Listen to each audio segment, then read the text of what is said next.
Cup ಗೆದ್ಕೊಂಡು ಆಚೆ ಬಂದು ಹನುಮಂತರವರು ಅವರ ಒಂದು ಫಸ್ಟ್ ರಿಯಾಕ್ಷನ್ ಯಾವ ರೀತಿ ಇತ್ತು ಏನೆಲ್ಲ ಹೇಳಿದ್ರು ನೋಡೋಣ.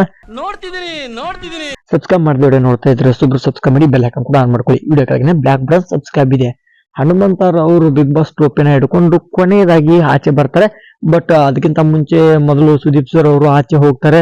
ನಂತರ ಎಲ್ಲ ಸ್ಪರ್ಧಿಗಳು ಕೂಡ ಕಾರ್ ಮೂಲಕ ತೆರಳುತ್ತಾ ಇದ್ರು. ಮಂಜೂರ್ ಅವರು ಬರ್ತಾರೆ. ಪ್ರತಿಯೊಬ್ಬ ಕಂಟೆಸ್ಟೆಂಟ್ ಗಳು ಕೂಡ ಆಚೆ ಬರ್ತಾನೆ ಇರ್ತಾರೆ. ರಜತ್ ಅವರು ಹೋಗ್ತಾರೆ. ಮತ್ತೆ ತ್ರಿವಿಕ್ರಮ್ ಅವರು ಫ್ಯಾನ್ಸ್ ಗಳಿಗೆ ವಿಡಿಯೋ ಕ್ಲಿಪ್ ಗಳನ್ನ ನೀಡಿ ಫೋಟೋಗಳನ್ನ ನೀಡಿ ತುಂಬಾನೇ ಒಂದು ಕಾರ್ ಮೇಲೆ ದಾಟಿ ಹೋಗ್ತಾರೆ. ಆಯ್ತು ಆಮೇಲೆ ಬಟ್ ಕೊನೆಯದಾಗಿ ನಮ್ಮ ಹನುಮಂತರವರು ಬರ್ತಾರೆ. ತುಂಬಾನೇ ಜನಸಾಗರ ಹನುಮಂತ ಅವರ ಒಂದು ಕಾರಿನ ಸುತ್ತಮುತ್ತ ತುಂಬಿ ತೂರ್ಕಾಡ್ತಾ ಇದ್ರು. ಪೊಲೀಸರಿಗೆ ಅದನ್ನ ಒಂದು ಜನಗಳನ್ನ ಕಂಟ್ರೋಲ್ ಮಾಡೋದೇ ದೊಡ್ಡ ಕೆಲಸ ಆಗೋಗಿತ್ತು. ಅಷ್ಟೊಂದು ಜನ ತುಂಬಿದ್ರು. ಬಟ್ ಅವರ ಒಂದು ಫಸ್ಟ್ ರಿಯಾಕ್ಷನ್ ತುಂಬಾ ಖುಷಿಯಾಗಿ ಯಾವುದೇ ಒಂದು ಮೈಕ್ ಮುಂದೆ ಮಾತಾಡ್ಲಿಲ್ಲ ಅಥವಾ ಯಾವುದೇ ಕ್ಯಾಮ್ರಾ ಮುಂದೆ ಮಾತಾಡ್ಲಿಲ್ಲ. ಹಾಗೆ ಡೈರೆಕ್ಟ್ ಕಾರಲ್ಲಿ ಹತ್ಕೊಂಡು ಹೋದ್ರು. ಬಟ್ ನಾಳೆ ಅಂಕರು ಸಖತ್ತಾಗಿ ಇಂಟರ್ವ್ಯೂಗಳನ್ನ ಕೊಡ್ತಾರೆ. ಅವರ ಒಂದು ಫಸ್ಟ್ ರಿಯಾಕ್ಷನ್ ಗಳನ್ನ ಕೊಡ್ತಾರೆ. ನಿನ್ ಮೈಂಡ್ ಅಲ್ಲೇ ಲೆಕ್ಕ ಹಾಕ್ಬಿಟ್ಟ. ನೋಡೋಣ, ನಮ್ಮ ಚಾನಲ್ ಕೂಡ ಆದಷ್ಟು ಬೇಗ ಅವ್ರ ಬಗ್ಗೆ ವಿಡಿಯೋಗಳು ಬರ್ತಾನೆ ಇರುತ್ತೆ, ಕಾಯ್ತಾರಿ.